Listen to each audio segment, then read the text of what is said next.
На едно от последните събрания на ученическия съвет на ППМГ Гео Милев се запитахме как може да вдъхновим съучениците си да водят активен начин на живот или да помогнем на нашия град. Решихме да започнем с проучване. Какви са основните екологични проблеми на Стара Загора и как може да ги адресираме? Използвахме надежни източници и открихме, че замърсяването на околната среда е значителен проблем, който изисква нашето внимание. Ние вярваме, че е наша отговорност да пазим природата чиста за нас и за следващите поколения. Като ученици в математическата гимназия осъзнаваме, че много от нас водят заседнал начин на живот. Тази реалност ни вдъхнови да съчетаем две много важни цели – опазването на околната среда и насърчаването на спорта.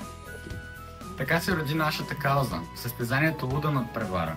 Едно приключение, което комбинира спортното ориентиране с запознаване с историята на Стара Загора и решаването на екологични предизвикателства. Вместо да използваме автомобили, участниците могат да се придвижат само чрез ходене, бягане или градски транспорт. Това подчертава значимостта на устойчивата мобилност. Състезанието ще включва задачи и загадки, които водят участниците до забележителности и ключови места в Стара Загора. По този начин те не само ще открият екологични послания, но и истории от миналото на града. Ще наградим най-добрите отбори с специални награди, които подчертават идеята за екология и активен начин на живот. За да привлечем повече участници, ще споделим събитието в социалните мрежи, училището и местната област. Вярваме, че нашия град заслужава тази инициатива.